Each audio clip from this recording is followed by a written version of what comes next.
نحمده ونصلي على رسوله الكريم اما بعد فاعوذ بالله من الشيطان الرجيم بسم الله الرحمن الرحيم سبحان الذي أسرى بعبده ليلا من المسجد الحرام إلى المسجد الأقصى الذي باركنا حوله لنريه من آياتنا إنه هو السميع البصير صدق اللہ مولانا العظیم وبلغنا رسولہ النبی الکریم الامین ان اللہ وملائکتہ یصلون علی النبی یا ایہا الذین آمنوا صلوا علیہ وسلموا تسلیما الصلاۃ والسلام علیک یا سیدی یا رسول اللہ وعلی آلک واصحابک یا سیدی یا حبیب اللہ الصلاۃ والسلام علیک یا سیدی یا نبی اللہ وعلی آلک واصحابک یا سیدی یا رحمۃ للعالمین۔ اللہ تبارک و تعالی جل جلالہ وعم نوالہ وشان برہانہ کی بارگاہ میں حمد و ثنا کے بعد حضور پر نور شافع یوم النشور سید عالم نور مجسم صلی اللہ تعالی علیہ وآلہ وسلم کی بارگاہ عالیہ میں ہدیہ نذرانہ درود و سلام پیش کرنے کے بعد نہایت ہی واجب الاحترام سامعین و ناظرین، آج کے اس درس قرآن سلسلہ نمبر 82 میں قرآن کریم کی سورہ بنی اسرائیل 15واں پارہ اور پہلی آیت مبارکہ میں نے آپ حضرات کے سامنے جو تلاوت کرنے کا شرف حاصل کیا ہے، دعا ہے رب کائنات مجھے حق کہنے کی توفیق عطا فرمائے۔ آپ حضرات جو سماعت فرما رہے ہیں، اللہ رب العزت ہم سب کو سن کر سنا کر عمل کرنے کی توفیق عطا فرمائے۔ دوستان محترم، گفتگو آگے بڑھانے سے پہلے گزارش یہ ہے، جن دوستوں نے ابھی تک ہمارا چینل سبسکرائب نہیں کیا وہ دوست ہمارے چینل کو سبسکرائب کریں اور آگے دوستوں کو شیئر کریں تاکہ یہ دین کا کام ہم سب مل کر سر انجام دیں، اور جتنا ثواب انشاءاللہ العزیز ہمیں ہوگا اتنا ہی ثواب اگر کوئی سنے گا تو اس کے برابر ہمیں بھی ثواب ملتا رہے گا۔ معراج النبی کے مختلف جہاد اور مختلف پہلوؤں پر آپ پہلے گفتگو سماعت کر چکے ہیں۔ آج معراج شریف کے نوازشاتی پہلو پر بات ہوگی کہ معراج النبی صلی اللہ تعالیٰ علیہ وآلہ وسلم پر جو نوازشات ہوئیں، جن کو نوازا گیا، جن کی بات بن گئی، ان کے متعلق آج انشاءاللہ العزیز بات کی جائے گی۔ یعنی نبی مکرم نور مجسم شفیع معظم صلی اللہ تعالیٰ علیہ وآلہ وسلم تمام انبیاء و رسل میں سے اس عظیم وصف کے ساتھ موصوف کیے گئے کہ انہیں خالق کائنات جل جلالہ نے لامکان کی خلوتوں میں بلا کر ان کو عالم بیداری میں اپنا مشاہدہ کروایا، اپنی رؤیت اور دیدار کا شرف عطا فرمایا۔ نبی اکرم نور مجسم رحمت عالم صلی اللہ تعالیٰ علیہ وآلہ وسلم اس شرف سے مشرف ہوئے۔ آپ صلی اللہ علیہ وآلہ وسلم کا یہ عظیم معجزہ ہے، اور آپ صلی اللہ علیہ وسلم کی اس قدر و منزلت اور عظیم وصف سے مخلوق کے دیگر افراد کو کیا فوائد پہنچے اور وہ کس طرح اس سے نوازے گئے، اس موضوع کے تحت آج بیان ہوگا۔ معراج شریف جو نبی اکرم نور مجسم رحمت عالم صلی اللہ تعالیٰ علیہ وآلہ وسلم کی عظمت کا ایک بہت بڑا حوالہ ہے۔ آپ صلی اللہ علیہ وسلم تو اس سے یقیناً مشرف ہوئے، آپ کی وساطت سے دیگر مخلوقات کو اس معجزہ کے کون کون سے فوائد حاصل ہوئے، کس طرح وہ نوازے گئے، ان فوائد کے لحاظ سے یہ طویل ترین موضوع سارے کا سارا نوازشات معراج پر مشتمل ہوگا۔ اس میں ہم بیان کریں گے کہ نبی اکرم نور مجسم صلی اللہ علیہ وآلہ وسلم کو معراج ہوئی تو اس معراج کی وساطت سے کس کس چیز کا مرتبہ بلند ہوا اور مخلوق کے افراد کو کس قدر اس کے فوائد اور فیوزات حاصل ہوئے۔ آپ کو موضوع کی سمجھ تو آ گئی ہو گئی کہ نبی اکرم نور مجسم رحمت عالم صلی اللہ علیہ وسلم جو خالق کائنات جل جلالہ نے اپنے ہاں بلایا اور قرآن مجید برہان رشید میں اسریٰ بعبدہ کا ارشاد فرمایا، یعنی خالق کائنات جل جلالہ اپنے عبد خاص کو سیر کرانے والا ہے، انہیں اپنی ذات اور قدرت کی آیات دکھانے والا ہے۔ اس سفر کے آغاز سے لے کر انتہا تک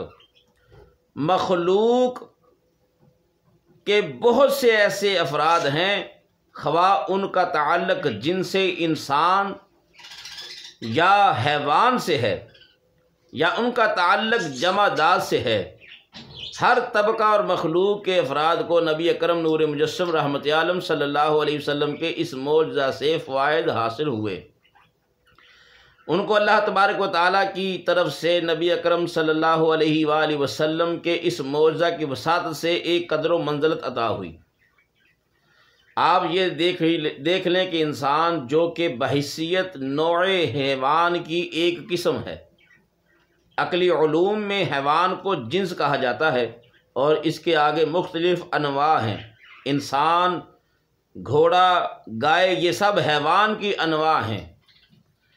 انسان کو اللہ تبارک و تعالیٰ نے یہ شرف عطا فرمایا، یہ انسان کی معراج تھی، جن سے انسان کے ایک ایسے کامل و اکمل فرد جن پر انسانیت فخر کرتی ہے، جو جہان جہاں اور جان انسانیت ہیں، کائنات میں جمیع مخلوقات میں سے اللہ تبارک و تعالیٰ نے ساری مخلوقات کی ترجمانی کے لیے اپنی بارگاہ میں بلایا، اس لحاظ سے پوری انسانیت کا سر فخر سے بلند ہوا،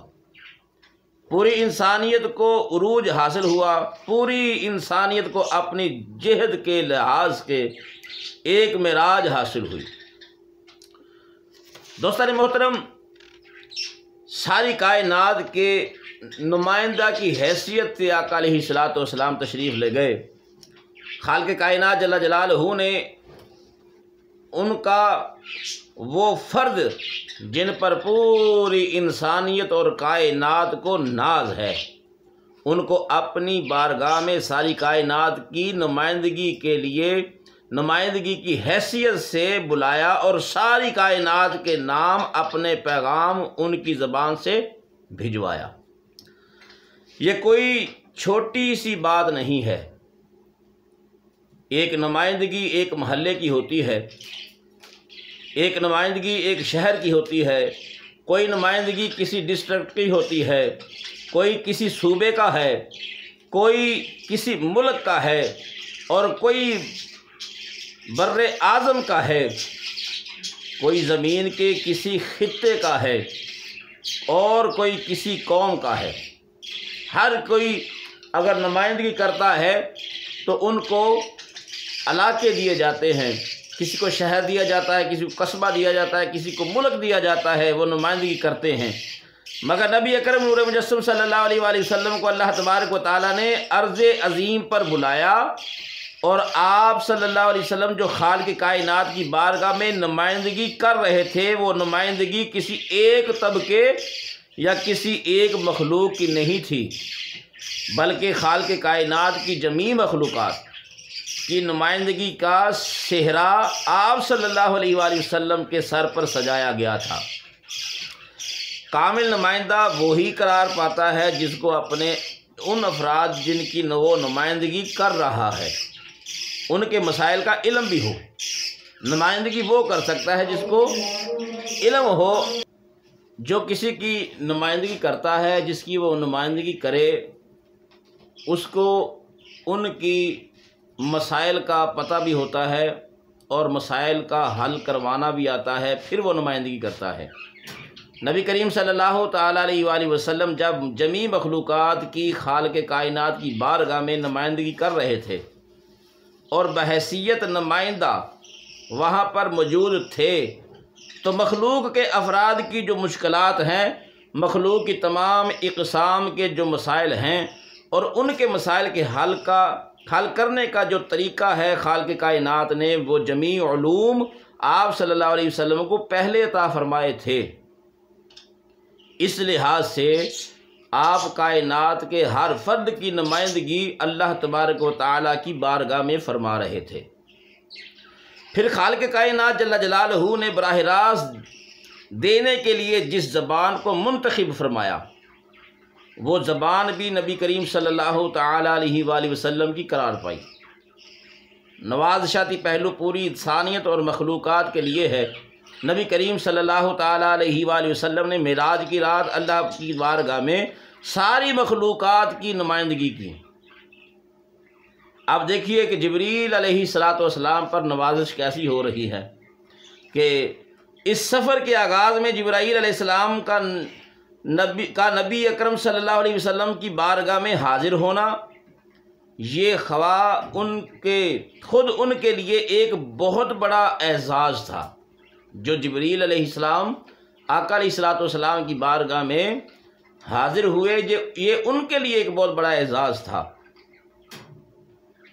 کہ اللہ تعالیٰ کا وہ پیغام جو آج تک کسی پیغمبر کی طرف نہیں آیا تھا،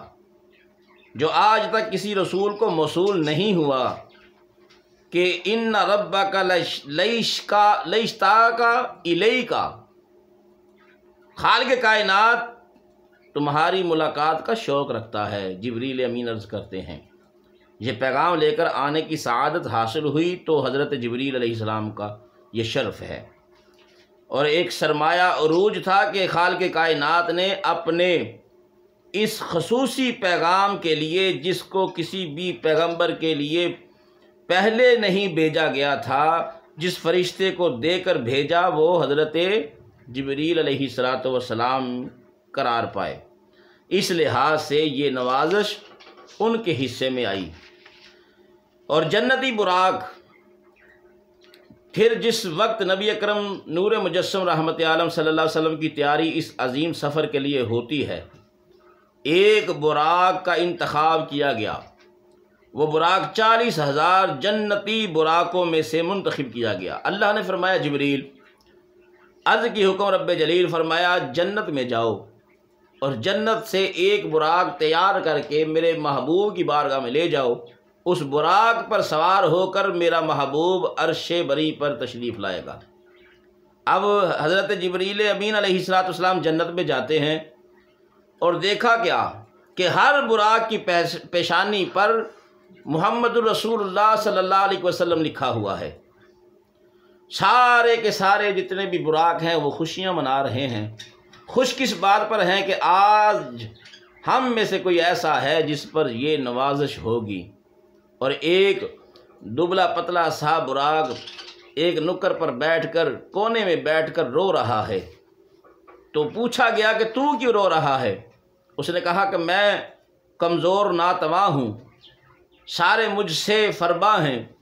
سارے مجھ سے طاقتور ہیں، تو میں رو اس لیے رہا ہوں کہ میں اگر کمزور نہ ہوتا تو کاش میرا انتخاب کر لیا جاتا۔ تو اللہ نے فرمایا جبریل، جو میرے محبوب علیہ الصلاۃ والسلام کی محبت میں روتا ہے وہ مجھے پسند ہے، اب اس براق کو تیار کرو اور میرے محبوب کی بارگاہ میں لے آؤ۔ جس وقت نبی کریم صلی اللہ علیہ وآلہ وسلم اس پر تشریف فرما ہونے لگے تو اس پر تھوڑا سا ریشہ طاری ہوا،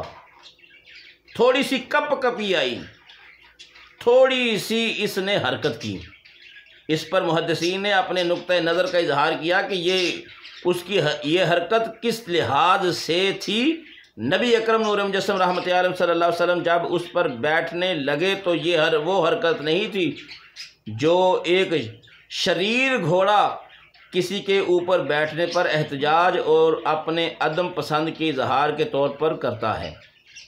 یہ حرکت ہرگز ایسی حرکت نہیں تھی۔ یہ حرکت وہ حرکت تھی جو محبت کے عروج پر پہنچنے پر محب کے دل میں پیدا ہوتی ہے۔ جس طرح احد پہاڑ تھا،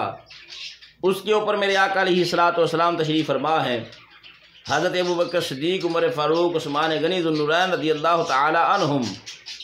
وہاں موجود ہیں۔ اب یہ پہاڑ جو ہے یہ مستی کرتا ہے، اس پر لرزہ آتا ہے، کپ کپی آتی ہے، تو آقا علیہ الصلوۃ والسلام اپنے قدم مبارک کی ٹھوکر لگا کر فرماتے ہیں، اے احد رک جا، تیرے اوپر ایک نبی، ایک صدیق اور 2 شہید موجود ہیں۔ دوستان محترم، فرمایا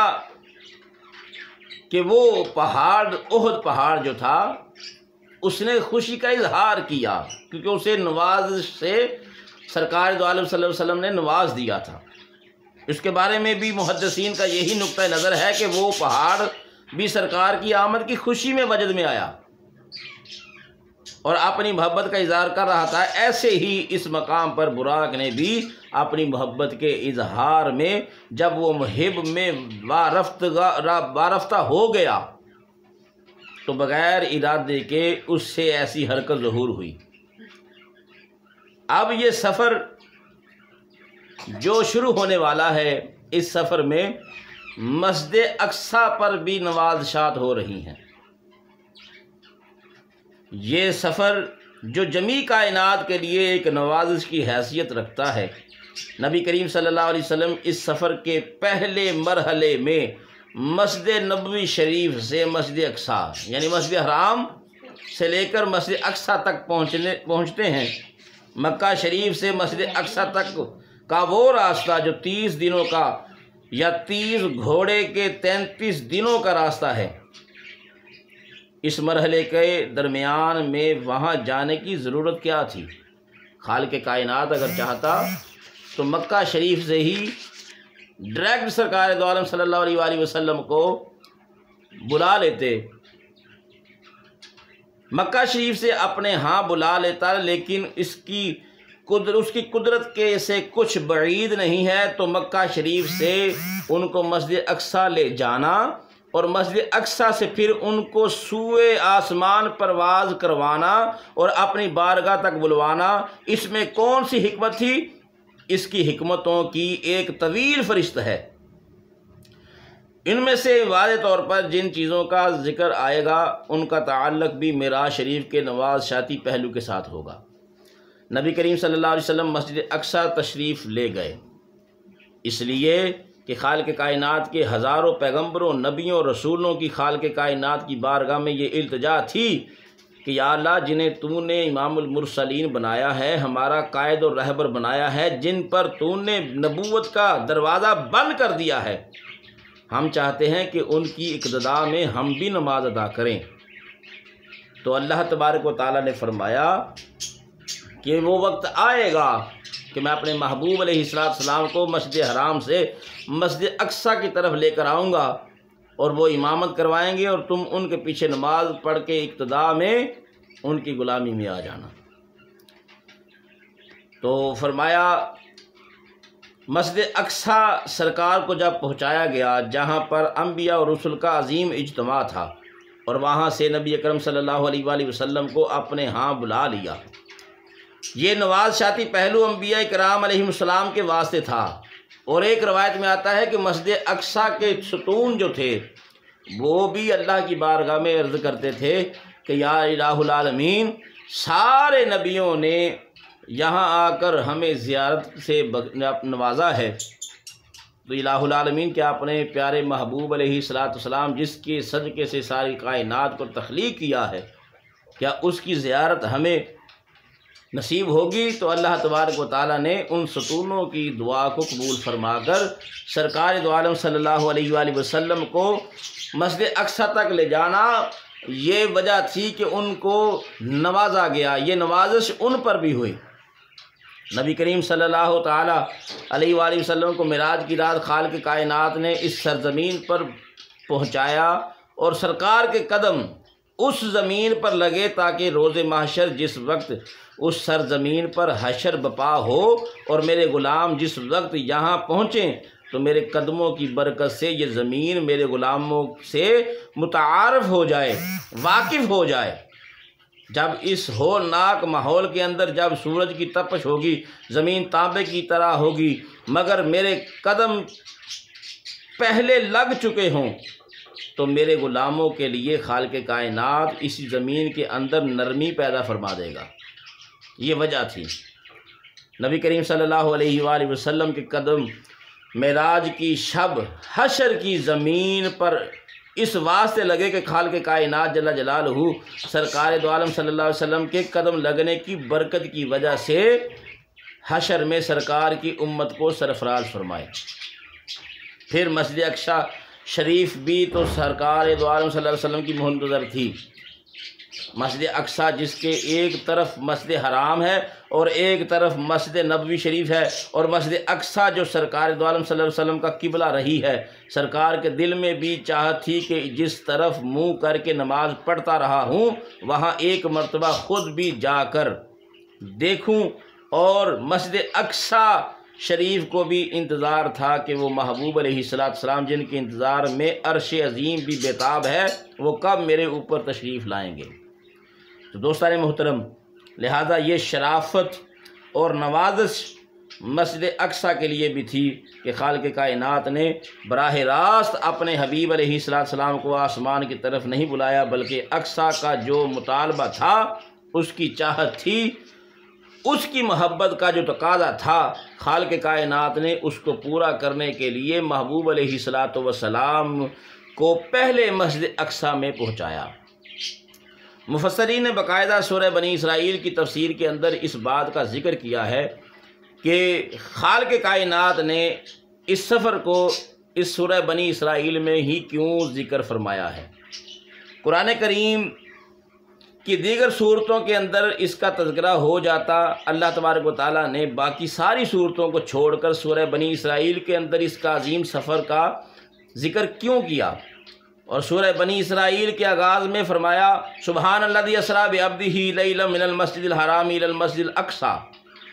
اس کے اندر بھی یقیناً حکمتیں ہوں گی، اور ایک حکمت کی طرف اشارہ کرتے ہوئے مفسرین کرام لکھا ہے، اصل میں بات یہ ہے کہ اس صورت کے اندر آگے جا کر ان مظالم کا ذکر ہے جو مسجد اقصی شریف میں کیے گئے، ان گستاخیوں کا ذکر ہے جس سے مسجد اقصی کا تقدس ممال ہوتا رہا، اور ان واقعات کا ذکر ہے کہ جن کی وجہ سے مسجد اقصی شریف کے در و دیوار کو تکلیف پہنچی اور مسجد اقصی شریف کا تقدس پامال ہوا۔ خالق کائنات نے اس تقدس کا عوض دینے کے لیے جو تقدس کی پامالی ہوئی تھی، اس تقدس کی پامالی کو بحال کرنے کے لیے اپنے محبوب علیہ السلام کی جلوہ گری مسجد اقصی میں کرا دی، تاکہ مسجد اقصی کا سارا تقدس جو پہلے مختلف بد دین قومیں پامال کرتی رہیں، محبوب جب ان میں پہنچیں گے تو سارا تقدس پھر بحال ہو جائے گا۔ تو دوستان محترم، لہذا قرآن مجید کی سورہ میں ان واقعات کا ذکر کرنے سے پہلے خالق کائنات نے اسی بات کا ذکر فرما دیا کہ ابھی جو آگے اقصی کے بارے میں آئے گا کہ فلاں اس کے اندر داخل ہوا، فلاں نے تباہی کی، فلاں نے تباہی کی، اس مسجد اقصی پر فلاں نے حملے کیے اور فلاں نے گستاخی کی، ان واقعات سے پہلے اس بات کا ذکر ہو جائے جس کی وجہ سے اللہ تبارک و تعالیٰ نے مسجد اقصی کی عظمتوں کو مزید بڑھا دیا۔ تو دوستان محترم، یہ ایک ایپیسوڈ میں 2 حصے ہوں گے، انشاءاللہ العزیز بقیہ حصہ کل آپ کی خدمت میں پیش کیا جائے گا۔ رب العالمین ہمارے اس پڑھنے پڑھانے اور سننے سنانے کو اپنی بارگاہ میں قبول فرمائے۔ آمین وآخر دعوانا ان الحمد للہ رب العالمین۔